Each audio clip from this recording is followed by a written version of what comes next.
Okay, so may nabasa po kasi akong quote. Naalala niyo dati, yung intro ko ulit, meron din akong naalalang quote. Kasi ngayon, ang hirap pala pag bago kang nanay, lahat ng magagawa mo tungkol sa pagiging nanay. So ito po yung nabasa kong quote. I would die for my child. I believe you, but would you live for them? Would you get healthy? Would you eliminate distractions? You'd only have to die once. You have to live every day. Do that. So, madalas po kasi natin sinasabi na pag, kunyari, meron tayong special someone, o handa akong mamatay para sa kanya. Di ba? Lagi nating naririnig yung ganong klase ng salita. Or sasabihin natin na, willing akong ibigay ang buhay ko para sa kanya, para sa anak ko. Pero ang tanong pala ay hindi dapat ganun. Would you live for them? Kasi sa totoo lang, mas mahirap mabuhay kaysa mamatay eh. Di ba? Ang nakakalungkot na fact nga is ang taong hindi kumikilala sa Diyos. Pag hirap na sa buhay, ano ang maiisip? Magpakamatay na lang. Di ba? Kasi mahirap talagang mabuhay sa totoo lang. Kaya po ang tinatanong is, tayo ba? Kung willing tayong mamatay para sa mga anak natin, sa mga taong mahal natin sa buhay, willing ba tayong mabuhay para sa kanila? Pero kasi ang ibig sabihin daw nun, would you get healthy para sa anak mo? Di ba? Kailangan nga naman alagaan ko rin yung sarili ko kasi kailangan ko alagaan yung anak ko. Would you eliminate distractions? Because you only have to die once, but you have to live every day. Do that. Ngayon, napaisip po ako, would you live for God? Kaya yun ang ating pag-uusapan ngayon. Would you live for God? Si Jesus Christ po, habang siya'y nabuhay siya para sa Diyos. Pero namatay din siya para sa Diyos. Hindi lang para sa Diyos, para sa atin namatay siya. 'Di ba? Kung si Jesus Christ ay nabuhay para sa Diyos, hindi lang siya basta namatay eh. Lahat ng buong buhay niya ay inihandog niya para sa ikapupuri ng kanyang Ama. Ito ay parte ng kanyang araw-araw na pamumuhay para sa kanyang Ama. Ang tanong natin sa ating sarili, would I live for God? Aming Amang Yahweh, salamat po sa umagang ito na muli kami ay inyong pinagkaisa sa inyong sambahan upang makapag-aral at ng inyong salita, matutunan naman kami muli ng lawak at lalim nito. Hinihiling po namin, Ama, na bigyan niyo po kami lahat ng karunungan, ng knowledge para po maintindihan namin ang mga nais niyong iparating sa amin. Ama, itinataas ko rin po ang aking sarili. Gabayan niyo po ang mga salitang aking bibigkasin. Tulungan niyo po na masabi ko po ang lahat ng nais ninyong sabihin. Gamitin niyo po ako, Ama. Naririto po ako na inyong anak para po sa ikapupuri ng inyong pangalan. In the name of Jesus Christ. Amen. Pakisara mo yung pinto. Nauusi ako. Okay. So, ang tanong ko, para saan nga ba nabubuhay ang tao? Lumaki tayo na sa school. Actually, pag na nag-start na magsalita ang bata, ang tanong dyan lagi, anong gusto mo paglaki mo? Di ba? Para saan nga ba nabubuhay ang tao? What are people living for? Simula pagkabata natin, si Gami, sa liit niyang yun, tinitrain ko na siyang maging happy. Di ba? Parang tayo ay nabubuhay para maging masaya. Sino ba naman dito ang nabubuhay na malungkot? Gusto mabuhay ng malungkot. Nabubuhay ang tao para sa kanyang kasiyahan. Even ang ating mundo ngayon, yan ang laging sinasabi. You pursue happiness, you pursue success. Success means happiness, ganyan-ganyan. Di ba ganyan ang mga sinasabi ng ating mundo? Sinasabi sa atin na happiness is the key to success. Di ba? Parang, nga no, para kanino ka bumabangon? Alam niyo ba yung commercial na yun? Yung sa kape dati. Para kanino ka nga ba bumabangon? Tayo po ngayon, kung tayo ay nabubuhay para sa ating pangsariling kasiyahan, ang hirap ng buhay natin. Kasi kailan ba tayo naging masaya? Kailan ba natin na-achieve yung peak ng happiness ng buhay natin? Kung aalalahanin natin or isipin natin mabuti, kailan ka naging pinakamasaya? Di ba? At yung kasiyahan na yun, momentary lang yun. Sabihin na natin, ay, alam ko kung sino ang nagdiriwang ngayon, ang ating magna cum laude, si Christian Victor Manigbas. At panigurado, nandun sila sa peak ng happiness. Di ba? Kayo nga po, sa mga nakapag-graduate na ng anak, feeling ko, yung graduation ng anak nyo, isa sa mga peak ng happiness ninyo. Pero momentary lang yun. Mama, natatandaan mo pa ba yung naramdaman mo nung gumraduate ako? Momentary lang yun. Hindi mo na ma-achieve yung peak ng happiness na yun unless nandun ka sa moment na yun. At kung ang tayo ay nabubuhay para paligayahin ang ating sarili, hindi tayo magiging satisfied. Laging kulang. 'Di ba? Wala talagang makakapagbigay sa atin ng 100% satisfaction dahil hindi tayo binuhay ng God para maging masaya. 'Di ba? Binuhay tayo ng Diyos para maging pamilya niya, para maging mga anak niya. Binuhay tayo ng Diyos para maging ama natin siya. Binuhay niya tayo dahil gusto niya ng mga anak. So, ibig sabihin, binuhay niya tayo para sa kanyang sarili. Hindi niya tayo binuhay para sa sarili natin. Hindi kanya binigyan ng buhay ngayon para mabuhay ka para sa sarili mo. 'Di ba? Ano ang sinabi niya kay Adam at saka kay Eve?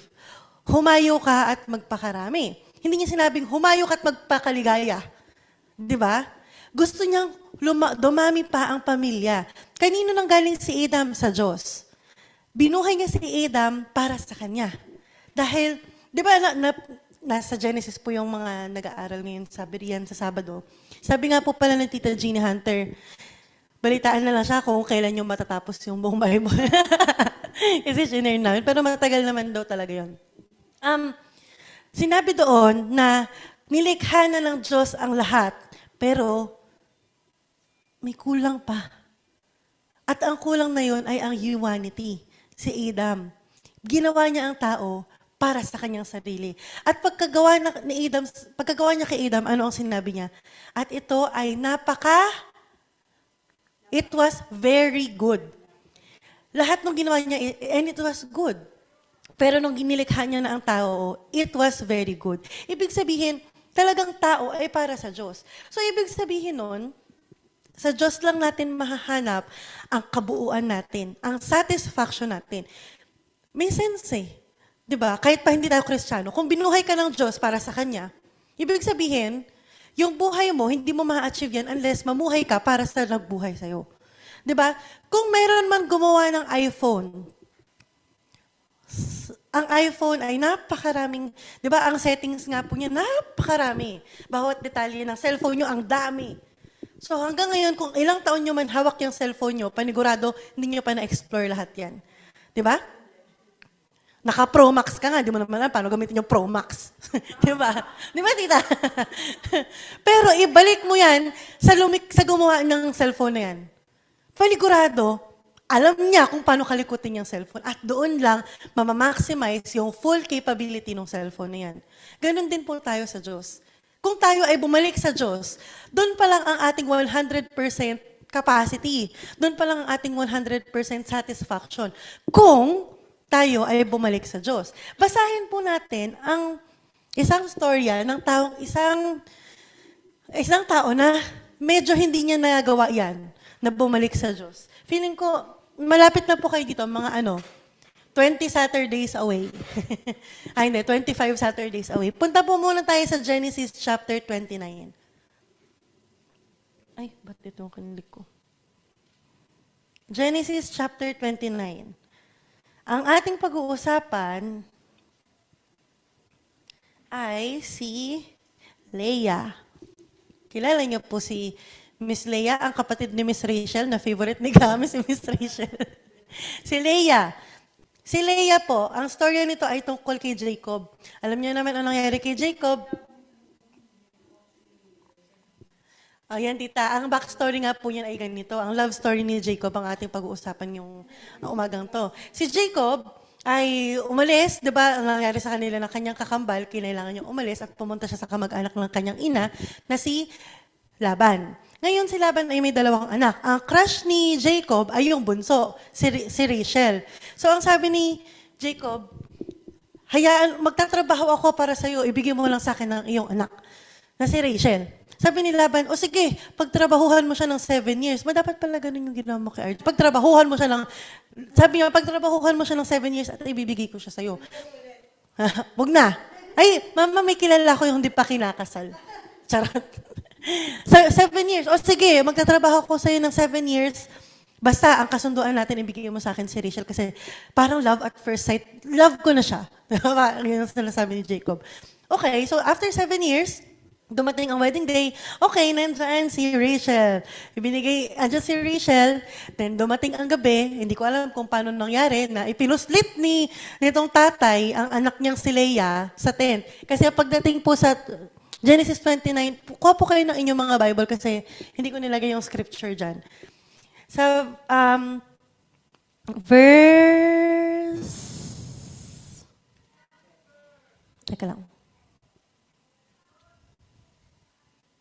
Ito. Sa verse 20, tignan niyo po kung gaano mahal na mahal ni... 29 verse 20, kung gaano ka-love ni Jacob si Rachel. 7 taong naglingkod si Jacob upang mapasa kanya si Rachel. Ngunit, iyon ay parang katumbas lamang ng ilang araw. Dahil sa laki ng pag-ibig niya dito, ay grabe namang love ni Jacob talaga si Rachel. Sinabi ni Jacob kay Laban, dumating na po ang panahon dapat kaming makasal ng inyong anak. So, ang ginawa ng father-in-law ay, naghanda ng malaki si Laban at inanyayahan ang lahat ng taga-roon. Wow! Isang malaking pagdiriwang dahil ikakasal na ang anak ni Laban. Ngunit, tingnan nyo naman paano nangyari to. So, ibig sabihin, nung wedding day, ang nakatayo kasama ko ay si Rachel. Pero verse 23, ngunit ng gabing yun, hindi alam ni Jacob na ang pinasiping sa kanya ay sino? Ay si Leah sa halip ng si Rachel. Ano nangyari? Verse 25, kinaumagahan, nakita ni Jacob na si Leah pala ang kanyang kasiping. Siguro itong si Jacob, syempre malaking pagdiriwang nung panahon nila, usang-usa pa yung mga pinipigang ubas, medyo nalasing siguro itong si Jacob. At pagkagising niya, sabi niya, nakita ni Jacob na si Leah pala ang kanyang kasiping. Ha? Anong nangyari? Ang kasama ko sa kasalan ay yung si Rachel. Di ba? Bakit? So sinabi niya kay Laban, bakit ninyo ito ginawa sa akin? Bakit ninyo ko nilinlang? Siyempre, nag-excuse yung father-in-law. Kasi dito, ang nakaugalian namin, una talagang ikakasal is yung panganay bago yung ano. So, kung gusto mo talagang mapangasawa si Rachel, o nga naman, dapat sinabi una pa lang, di ba, Mama? So ang sinabi, kung gusto mo pa rin talagang, okay lang naman, sabi ni Laban, okay lang yan. Ibibigay ko pa rin naman sa iyo 7 years ulit. O di ba, nakalibre siya ng 14 years ng labor ni Jacob. Siyempre, dahil nga ano nga ang tindi ng pag-ibig nito ni Jacob, ginawa niya. Hanggang sa talagang naibigay sa kanya si Rachel. Ngayon, pumunta tayo sa nangyari. Dahil nga ang true love ni Jacob ay sino? Si Rachel. Ngayon, siyempre, hindi sikreto yun kay Leah. Alam niya yun, na ang mahal talaga ng kanyang asawa ay ang kapatid niya. Ang hirap kaya, magkapatid kayo, mag-agawan kayo sa asawa. Isipin nyo na lang yung situation nila, di ba? So, syempre, itong si Leah, isipin nyo po 7 years silang kasal exclusively ni Jacob. Pero 7 years siyang nagtrabaho para kay Rachel. Sa 7 years na kasal sila, dahil nga mahal ni Jacob si Rachel, anong naiisip nitong Leah? Di ba parang, ako na nga yung pinakasalan, sana magbago yung isip niya, 7 years naman Marami naman nangyayari sa 7 years. Sana hindi niya na lang pakasalan si Rachel kasi gusto ko, ako yung mahalin ni Jacob. Siguro ganun ang naiisip ni Rachel kasi pagdating na verse 31, alam ni Yahweh na si Leah ay hindi gaanong mahal ni Jacob. Kaya't niloob niyang magkaanak ito. Samantalang si Rachel ay baog. So ito daw si Leah ay fertile and then si Rachel ay barren. Baog siya. Lalaki ang unang anak ni Leah. Ang sabi niya, tingnan niyo po, sa verse 32, nakita ni Yahweh ang aking suliranin. Ngayon, tiyak na mamahalin ako ng aking asawa. Di ba napakalungkot? Nagkaanak siya. Kapag ka magkakaanak ka, parang ang saya-saya mo kasi iba nga, nakakalimutan na yung asawa pag nagkaanak Di ba? Sa totoo lang, parang mas mamahalin mo yung anak mo, lalo kung nanay ka, at kakalimutan mo yung asawa mo. Pero, kaya daw Ruben ang ipinangalan niya ay dahil, anong ibig sabihin ng pangalan na Ruben? Tiyak na mamahalin ako ng aking asawa. Huwag po kayo magkakaroon ng anak na ang pangalan ay Ruben. Kasi ang lungkot pala ng ibig sabihin ng pangalan na, siguro yung Ruben, ang dami pong matatandang ganitong pangalan. Ang naalala ko lagi si Tatay Ruben, di ba? Di ba? Pag Ruben ay inaamin mo hindi ka mahal ng asawa mo kasi sabi niya, tiyak na mamahalin ako ng aking asawa. Yun ang unang anak Hindi man lang, kinaawaan ako ng Diyos kaya papangalanan ko siyang salamat sa Diyos. Parang gano'n. Hindi. Verse 33. Pinagpala pa siya dahil nga niloob ni Yahweh na magkaanak siya dahil hindi siya masyadong love ni Jacob. Verse 33, nagdalang tao siya muli at lalaki na naman ang kanyang naging anak. Di ba po, medyo big deal kasi pagkalalaki ang nagiging anak. So, kanyang sinabi, kaloob din ito sa akin ni Yahweh dahil narinig niyang ako'y hindi mahal ng aking asawa. Anong pangalan? Huwag niyong papangalanan ng Simeon ang inyong mga anak. Yun palang ibig sabihin nun. Hindi ako mahal ng aking asawa. So ito, 2 taon na, dahil 2 anak na. Di ba? Di pa natapos doon. Verse 34, muling nagdalang tao si Leah at lalaki ulit ang naging anak. Sabi niya, ano na naman to? Lalo akong mapapalapit sa aking asawa sa pagkatatlo lang aming anak. At doon ang pangalan ng anak niya ay Levi. Grabe naman. Grabe naman ang mga pangalan ng anak niya. Nagdalang tao siyang muli at lalaki na naman. At sinabi niya, 4 na anak na po ito. In fairness, pwede niyong pangalanan ng inyong anak na Judah kasi anong ibig sabihin? Ngayon ay pupurihin ko si Yahweh. Pero kailan niya pinangalanan ng ganon? 4 pa niyang anak. 3 beses na parang, dahil natitiyak kong anong online yung ibig sabihin? Ngayon, tiyak kong mamahalin na ako ng aking asawa, si Ruben. Pangalawa, hindi ako mahal ng aking asawa, si Simeon. At pangatlo, lalo ako mapapalapit sa aking asawa, si Levi. Di ba ang lungkot ng buhay ni Rachel? Pero alam niyo po, at least sa 4 na anak, sinabi niya ngayon ay pupurin ko si Yahweh. Ngunit, hindi pa po dyan nagtatapos ang ating kwento. Natapos lang yung chapter. Pero tignan niyo po ang nangyari sa susunod na chapter. At basahin natin sa verse 14. Kung ano nangyari. Sabi niya kay Judah, pupurihin niya na si Yahweh, di ba? Ang hinahangad kasi ng ating bidang kontrabida, ay yung pagmamahal ni Jacob.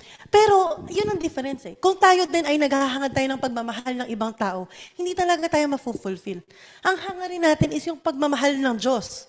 What if, dun sa 7 years na yon, ang naging focus niya ay, ulang anak pa lang, biniyayaan ako ng Diyos ng anak. At yung anak na yon is, let's say, inalay niya sa Diyos. Di ba mapapalitan ang buhay ni Leah? Sa 4 niyang anak si Judah, akala natin natapos na ang kwento. Sa verse 14, sabi doon, sa chapter 30, anihan na noon ng trigo, samantalang naglalakad sa kaparangan, si Ruben, ano nga si Ruben? Tiyak na mamahalin ako ng aking asawa, panganay, ay nakakita ng bunga ng mondragora at dinala niya ito kay Leah na kanyang ina. Ngayon, ang sabi ng kanyang bunsong kapatid na si Rachel, bukod pa po sa magkapatid sila, syempre panganay si Leah, mas maldita siya kasi sa kapatid niya, di ba? Sabi ng bunsong kapatid na si Rachel, bigyan mo naman ako ng mondrago dala yung malambing yung bunso. Sagot ni Leah, hindi ka pa ba nasisiyahang nakuha mo ang aking asawa? Di ba? At ngayon, gusto mo pang kulin pati mondragora ng aking anak? Isipin nyo, sa 4 na anak, sabi niya, pupurihin niya na si Yahweh. Pero yung galit niya sa kapatid niya, masaya ka na? Hindi ka pa ba content? Yung asawa ko ay ikaw ang mahal? Pati ba naman yung mondragora ng aking anak, kukuhanin mo pa? Ganun ang nangyayari sa kanilang magkapatid. Anong sabi ni Rachel? Dahil gusto niya ng mondragora.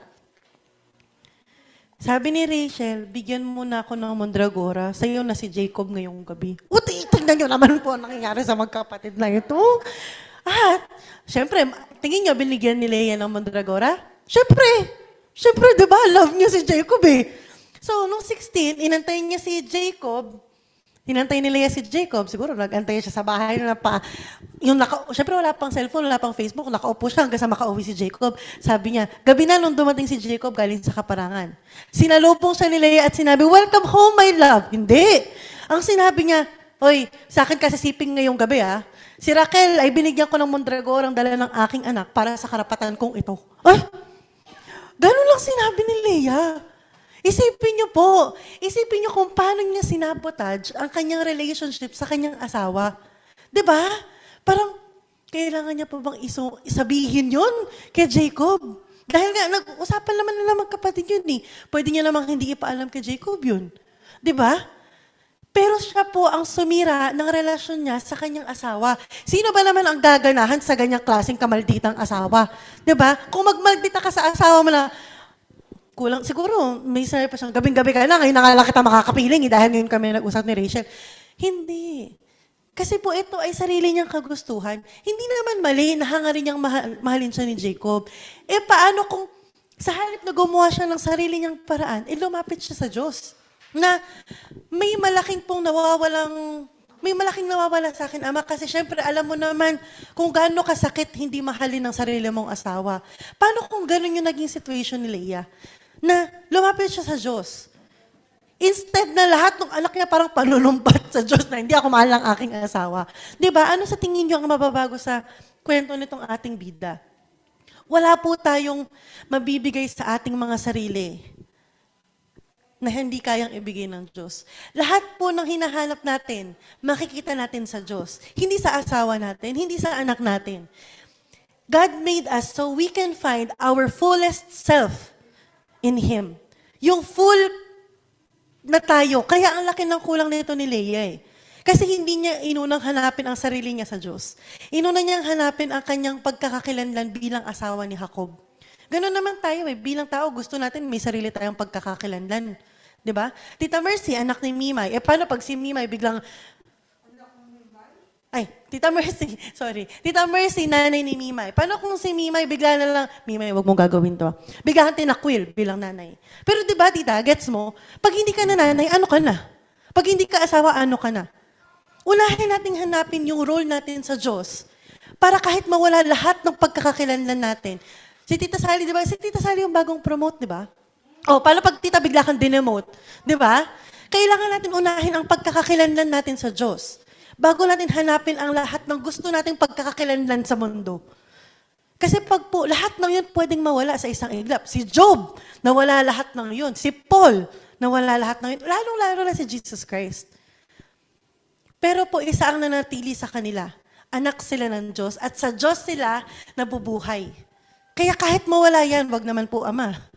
Huwag nyo naman po alisin yung buhay namin komportable. Pero kahit mawala lahat ng yan, ang importante, alam natin na ang Diyos ang magpupuna ng lahat ng ating mga kailangan. Ang tanong ko po, ano bang itsura ng usual day natin? Yung araw-araw natin? Gigising ng umaga, papasok sa work.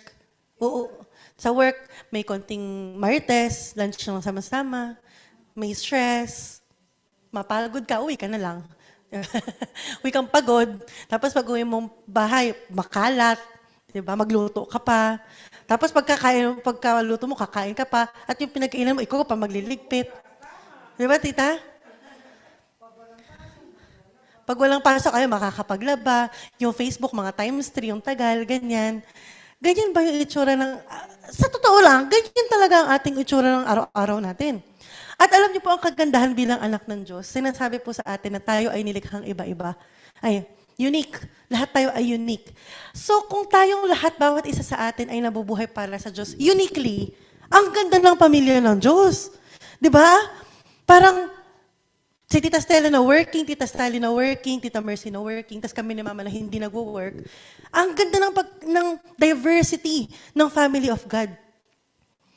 Pero dapat ang lahat ng yon ay ginagawa natin ng para sa Kanya. Kasi sinasabi po sa 1 Corinthians 10:31, kaya nga kung kayo ay kumakain o umiinom, o anuman ang ginagawa ninyo, gawin ninyo ang lahat sa ikararangal ng Diyos. Kung ginagawa natin yan ang lahat ng bagay para sa ikararangal ng Diyos, kahit pa na-stress ka sa trabaho, kahit pa naghuhugas ka ng plato, dahil kakauwi mo lang, naghugas ka, nagluto ka, tapos maghuhugas ka ulit. Kung gagawin mo yun sa ikararangal ng Diyos, lahat po lang yan ay magiging fulfilling pa rin para sa atin. Di ba? Kahit gaano pa nakakapagod yung ginagawa natin, ang mundong ginawa ng Diyos ay mundong masaya para sa atin. Hindi po tayo pinipigilan ng Diyos na maghanap ka ng career kung saan mapopromote ka at tataas ang posisyon mo. Ginawa yan ng Diyos para sa atin. Ginawa ng Diyos na magkaroon tayo ng mga kaibigan outside church. Ginawa ng Diyos na magkaroon tayo ng iba't ibang klase ng group of friends. Kasi gusto ng Diyos yung buhay natin ay mag-revolve around Him. What if yung career na pinag-pray mo sa Diyos ay ibalik mo sa Kanya para sa pagpapapuri sa Kanya? What if yung group of friends na, di ba, ang rason kung bakit meron kang mga nakikilala sa buhay mo ay para magkaroon ng opportunity na ipakilala mo ang ama mo dun sa taong yon? What if yung taong binigay sa'yo ng Diyos is magpuri din sa Kanya? Di ba? Magagawa lang natin yun kung ano man ang ginagawa natin ay ginagawa natin sa ikararangal ng Diyos. At sinasabi din po sa Romans 14 verse 8, if we live for the Lord. And if we die for the Lord. So whether we live or die, we belong to the Lord. Sinasabi po yan, na kahit na lahat, ano bang ibig sabihin, alam niyo po ito nga sabi ko nga kanina, ang hirap kasing mabuhay. Ano bang ibig sabihin ng nabubuhay? Buhay ka kung ikaw ay humihinga, kung ikaw ay naglalakad, kung ikaw ay napapagod, kung ikaw ay nararamdaman mo lahat. Buhay ka. Ang daling mamatay. Madali talaga. Pero po, hindi yun ang hinahanap ng Diyos eh. Ang gusto niya, sabi sa Romans chapter 12, verse 1, is to present ourselves as a living sacrifice. Buhay. Hindi po naghahanap, sana nilikha niya lang si Adam na patay, kung gusto niya lang din pala ng patay. Di ba? Gusto ng Diyos na tayo ay buhay. Living for God means, first, you show up. Anong ibig sabihin po ng you show up? Ibig sabihin, lagi kang nandun. Sa kung nasan ka, lagi kang nandun. Hindi, okay, umaattend ka nga sa church, pero ang isip mo naman, nasa iba. Pwede ka na yung magpanggap yun eh. Let's say, kung nandito sila Tita Ime at saka si Tito Eugene, tapos si Victor ay gumagraduate mag-isa, pwedeng nandito sila, pero ang isip nila ay nasa graduation ni Victor. So kung nasan ka, maging present ka. Kung ikaw ay nanay, maging nanay ka. Di ba? Kung ako ay nagtuturo, huwag ko muna isipin yung anak ko. Maging present ako dito. Kung ikaw naman ay, kung pipilitin ko na ang anak ko ay may sakit, tapos pipilitin kong pumunta dito for the sake, wag na. Maging present ka kung nasan ka. You show up daily. Dying for someone is a one-time event, but living is harder. Living for someone is a daily choice. Marami pong small choices tayong gagawin. A million choices in our lifetime para sa Diyos tayo mamuhay. Para mabuhay tayo ng para sa Diyos. Ang buhay po natin, ito ay ang ating testimony sa ibang tao. May mga tao na hindi nagbabasa ng Bible, nakilala natin. At ang tanging Bible na alam nila ay tayo. So kung tayo ang tinitignan nila bilang Bible, ano nakikita nila? Ba't siya nagtataray? Meron bang ganun sa Bible? Bakit ang tamad niya? Meron bang ganun sa Bible? Bakit may mga araw na parang lutang siya? Ganun ba sa Bible? May mga tao po tayo sa maka-encounter natin sa buhay natin na ang basehan nila na kung sino ang Diyos ay tayo. So ingatan natin ang buhay natin. Kasi hindi natin alam kung paano nila tayo tinitignan eh. Pwedeng i-criticize nila tayo, okay lang. Pero ang importante nun, once na tinignan nila tayo, kailangan ang makita nila ay ang Diyos natin na mapagmahal. Kung paano po tayong nagre-respond tuwing tayo ay nahihirapan, kung paano tayong nagre-respond tuwing tayo ay nakakaroon ng mga achievements and success, kung paano tayo nagre-respond sa temptations, ito po ay isang malaking testimony ng buhay natin. Hindi man natin nakikita ang isa't isa, pero nakikita tayo ng Diyos at baka may nakakakitang iba. Paano na lang kapag kung tayo ay, sa mga panahon tayo nahihirapan, tapos may wini-witnessan tayo, pagka-Kristiyano ka pala, iyak ka na lang, magmumukmuk ka. Pagka-Kristiyano ka pala, tapos nahirapan ka, kailangan i-isolate mo yung sarili mo. No! Kailangan makita nila kung paano tayo nagde-deal sa mga ganyang klase ng bagay dahil it will impact others. We reflect God's character to others. Di ba kakatapos lang natin ng kingdom character? 8 characters po yun. Meron na ba tayong mga improvement? Kahit mga medyo mabagal, kahit medyo loading yung natin, yung mga pag-improve. Sana meron tayong mga improvement.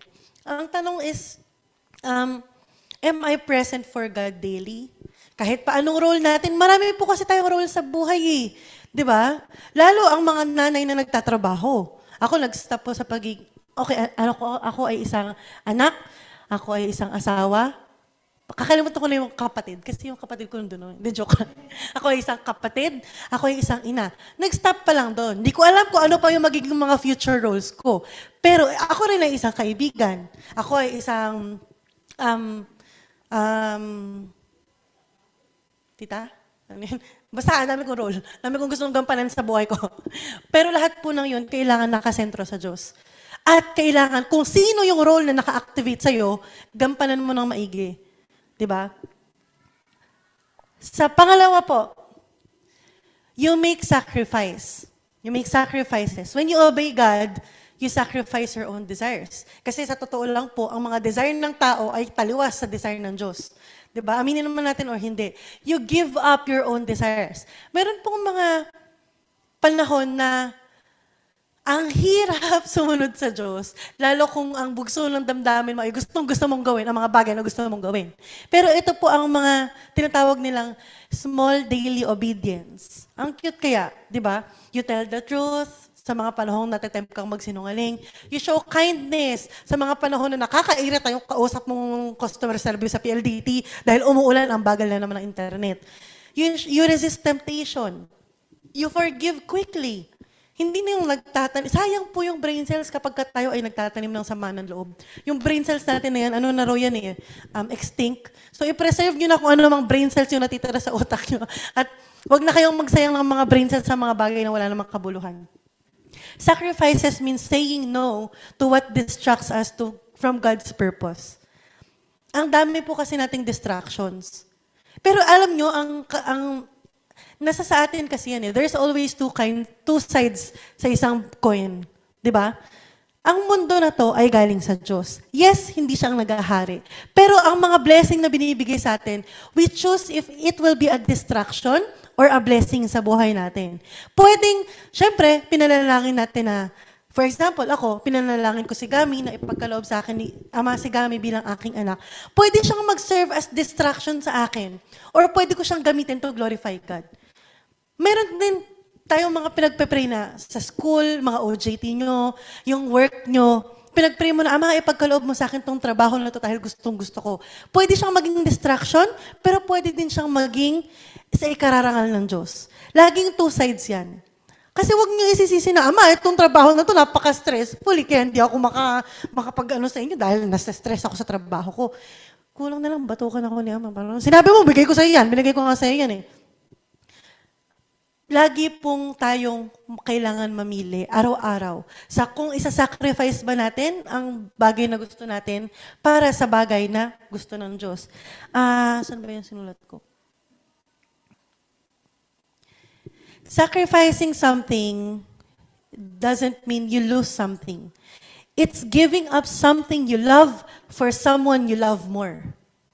Sorry, hindi ko po inilagay yun. Pero gusto ko lang i-emphasize yun. It's giving up something you love for someone you love more.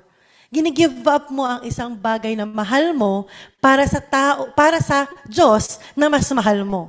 'Di ba? Sacrifice means moving beyond what is easy. Kailan ba naging madali magsakripisyo? Kailan ba naging madali mag-give up? Hindi nga. Diba? Pero if you give up something for God, sino ang magiging masaya? Ikaw din. Kasi makikita mo yung fulfillment ng purpose ng God sa buhay mo. Hindi po, minsan, ang pag magsasacrifice ka, it means you need to completely change your lifestyle. Minsan, hindi lagi. Minsan talaga kailangan mo baliktarin yung lifestyle mo. Minsan kailangan mong iwanan or mag-unfriend ng mga kaibigan na nakakapagpalayo sa'yo sa Diyos. So it's part of that sacrifice. It means you give up career opportunities. It means you give up your comfort. Ang hirap kayang mag-give up ng sarili nating comfort. Pero that is sacrifice. I-give up mo yung comfort mo, hindi ka para maging martyr, kung hindi para sa Diyos. Hindi para sa, tandaan mo, hindi para sa sarili mo. So ang tanong is, what comfort do I need to let go for God's mission? This is our daily surrender, our time. We surrender our time, we surrender our energy, we surrender our habits and our lifestyle to God. And lastly, you serve God. You live God by serving God. You live God by you live for God by showing up. You live for God by making sacrifices. And you live for God by serving God. What's the best way to serve God? You serve others. Di ba? You serve God hindi lang sa mga church stuff. Hindi lang dito sa church ka nagsiserve. Nagsiserve ka sa ibang tao with God in mind. Gagawin ko to, Ama, para sa'yo. Sasamahan ko siyang bumili sa Divisoria na sa December 24, gano'n po karaming tao sa Divisoria pag December 24, para sa'yo. Kahit gano'n pa po yan kahirap, isipin mo na yung pagsaserve mo sa iba ay para sa Diyos. Service is not about convenience. Di ba?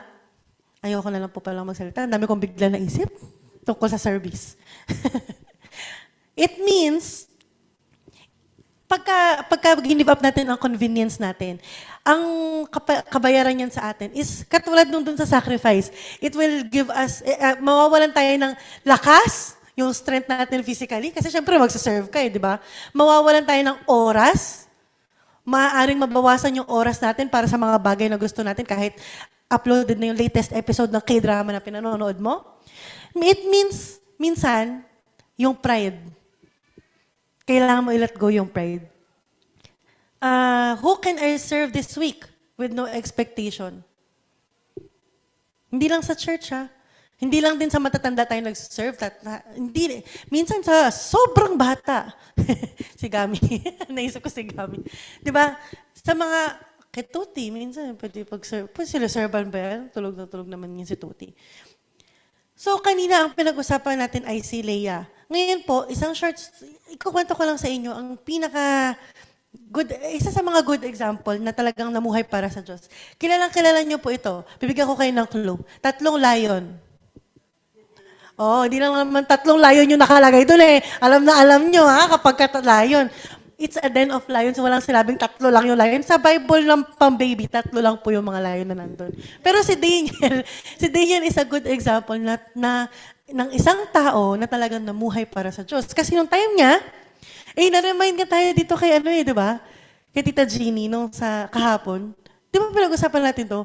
Na-bless nga ako kasi ang topic po namin kahapon is how important prayer is. Hindi niya sinabing mag-pray kami lagi. Sinabihan niya lang kami ng mga example kung sino yung mga taong talagang career kong manalangin. At saka alam niyo po ba, niyabangan pa kami ni Tita Jeannie. Sabi niya, hindi naman sa pagmamalaki, pero magaling talaga ako mag-pray compared sa iba. Pero ang cute ng pagkakasabi niya. Sabi niya, magiging honest ako sa inyo Parang ang sarili ko kasi, medyo mas magaling ako mag-pray kaysa sa iba. Okay. Ang cute lang. Kasi daw nung baby pa siya, nung bata pa siya, may mga time nga raw na nagbo-blow pa siya ng kisses pag nagpe-pray siya sa God. Tapos since naniniwala siya sa mga santo, pati raw yung mga santo ay binibigyan niya ng flying kiss. Anyway, so si Daniel, ang time po nila is nasa captivity sila hanggang sa nag-issue ng order ang hari na wala kayong ibang pwedeng panalanginan except ako. Dasalan, except ako. Syempre, si Daniel kilala niya ang Diyos. Bakit paninindigan? Importante pong sumunod tayo sa authority, di ba? That's true. Pero kung taliwas yan sa sinasabi ng God, katulad na lang ng pagiging mga magulang, sabi, children, obey your parents in the Lord, pagka po yan ay tumaliwas na sa Biblia, unahin pa rin natin sundin ang ating Diyos. So si Daniel, hindi niya tinigil ang kanyang daily prayer, nagsaset aside siya ng 3 times a day to pray. At dahil kinontinue niya ang kanyang prayer life, kahit nagbigay na ng ordinance ang hari, anong ginawa sa kanya? Pinadala siya sa Den of Lions, di ba? Ngayon, sa Den of Lions, ano po nangyari? Nag-pray si Daniel, naging friends niya pa yung mga lion. So, isa pong magandang example yun na si Daniel po, saan ako? He fulfilled his calling by being faithful to God. Ganun po ang kailangan natin gawin. That's what happens when you live for God. Faithfulness, God will help you to be faithful. God will give you the courage. And He will give you a life that points back to Him. Nung ginawa din, na-bless din talaga ako dun kay, kay Tita Jeannie kahapon. Kasi dalawang example yun na cover niya. Isa ko kasi sasabihin is si Adam. Ang God, nilikha niya si Adam and Eve para magkaroon siya ng fellowship with us. 'Di ba? At alam niyo po, doon tayo pabalik ngayon eh. Sila, kumbaga, ito ang starting point. Ito sila Adam. Nagkasala sila, so gumanon sila. Pero alam niyo po tayo, pa-U-turn na tayo eh. Kasi doon tayo babalik sa original plan ng God. 'Di ba? Na magkaroon tayo ng fellowship with God. Ngayon po, ang mundong ating ginagalawan kasi, pinupush tayo na unahin mo yung sarili mo. Maging self-aware ka, which is not wrong. Totoo naman kailangan mo makilala ang sarili mo. Pero hindi ka dun magtatapos sa sarili mo. Tunay mo makikilala ang sarili mo kapag kakinilala mo ang Diyos na lumikha sa'yo. Kasi siya ang nakakakilala sa'yo. Di ba? At ang kagandahan nga dun, dahil iba-iba tayo, magkakaiba tayo, ang ganda ng pamilya ng Diyos. Iba ang ugali ni Mama, ni Tita Stella, ni Jester, ni Tita Mercy, ni Mimay, ni Tito Carding, ni Jason, ni Kurt, ni J.A., ni Tita Mercy at ni Tita Sally. At pag pinagsama-sama natin yung pagkakakilanlan natin sa Diyos, hindi ba ang ganda ng harmony ng family of God? So, tayo po, mabuhay tayo sa Diyos. Meron po akong babasahin na sinulat ng isang santo. Ay, hindi pa pala. Ito nakasulat pa pala ito sa Bible. Sabi po dito, whatever you do, work heartily as for the Lord and not for men. So, yan din yung encouragement ni Paul sa mga taga-Corinthians. And yan din yung encouragement niya sa mga taga-Colossians. Hindi na po kailangan ng mundong to ng tao na nagsasabing, willing ka bang mamatay para sa Diyos? Tapos na ang God doon, nandun na si Jesus Christ eh. Hindi naman natin mapapantayan yung ginawa ni Jesus Christ. Gustuhin natin na kapag ka ang tignan ng pag nakita ng tao ang ating buhay, ang makikita nila ay hindi yung comfort, yung comfortable living ng isang Kristiyano, hindi yon. Gusto natin makita ng iba na ang Diyos ang kumikilo sa buhay natin. Naligaw-ligaw man tayo bilang mga tao dahil sa confusion at gulo ng mundong to, tuloy-tuloy na natin yung pag-U-turn natin pabalik dun sa Garden of God, sa Kingdom of God. Wait lang po ha. Baka kasi may nakakalimutan akong sabihin.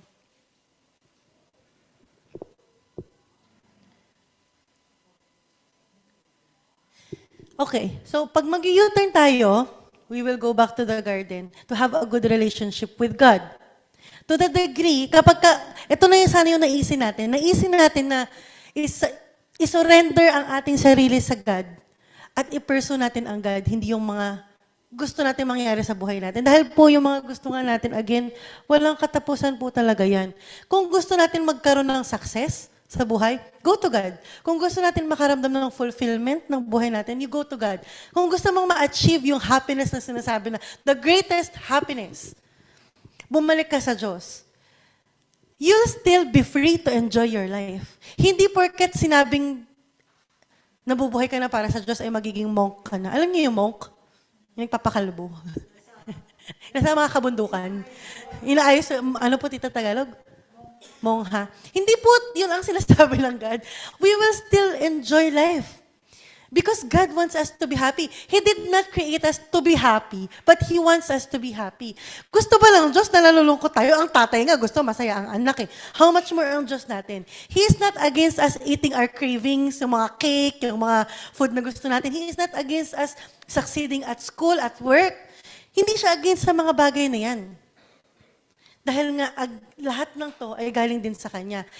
Siya ang gumawa ng mundo kung saan posible ang lahat ng yan. Posible tayong maging masaya. Hindi tayo laging pinapahirapan ng God. Okay? Ito, ang sinabi ni Saint Augustine, kung sino man po siya, kung sino nakakakilala, pakilala nyo na lang siya sa akin. Pero ang ganda kasi nitong quote na to. Sabi po niya dito, you stir man to take pleasure in praising you because you have made us for yourself. God made us for Himself. And our heart is restless until it rests in you. That's true. Sa mga panahong hinang-hina tayo, unfortunately, yun yung mga panahong lumalapit talaga tayo sa God. Diba? Pero talagang nagkakaroon tayo ng kapahingahan sa Diyos. Alam nyo, inumpisahan ko rin itong teaching, sinabi ko, mahirap mabuhay. Talagang napakahirap mabuhay. Mahirap mabuhay sa mundo natin ngayon. Kung isipin nyo, mahirap din mabuhay sa mundo ng mga Bible times kasi ang daming gera. 'Di ba? Wala pa silang cellphone nun. Wala pa silang aircon. Wala pa silang magagandang mga pang-komportableng living. No. Mahirap mabuhay para sa mundo. Mahirap mabuhay para sa sarili. Ang hirap kayang i-please ng sarili natin. At mahirap mabuhay para sa Diyos. Lahat naman pala mahirap. So, ang piliin mo is yung may eternal reward. Mabuhay ka para sa Diyos. Kung lahat ay mahirap, piliin na natin yung may magandang kahihinatnan. Dahil ang mabuhay para sa Diyos ay napakasarap. Once matutunan natin mabuhay para sa Diyos, napakasarap. So, ang question ko po is, am I living daily, sacrificially, and in service for His kingdom, for God's coming kingdom? Amang Yahweh, tulungan niyo po kami na matutunan po namin ang tamang pamumuhay para sa iyo at maialay namin ang lahat ng aming mga ginagawa. Kahit po yung mga simpleng bagay para sa iyo, dahil ang lahat po ng kaya namin gawin ay dahil din po sa inyo. Ang lahat po ng meron kami ay galing sa inyo. Ang buhay namin, Ama, ay galing sa inyo, kaya marapat lamang po na ibalik po namin ito para sa iyo. Ama, ang mga buhay po namin ngayon ay inaalay po namin para sa ikalululahati ng inyong pangalan. At nawa, Ama, gawin po namin ito araw-araw hanggang sa makabalik po ang inyong anak na si Jesucristo, sapagkat nais po namin kayo makapiling sa inyong darating na kaharian. Maraming salamat po, Ama, sa inyong pagmamahal sa amin. Maraming salamat po sa inyong pagpapatawad sa aming mga kasalanan. Salamat, Ama, sa lahat-lahat po ng ginawa mo sa aming buhay. Maraming salamat po at itinataas po namin ang lahat ng ito sa ngalan ng inyong anak at ang aming Panginoong Jesucristo. Amen.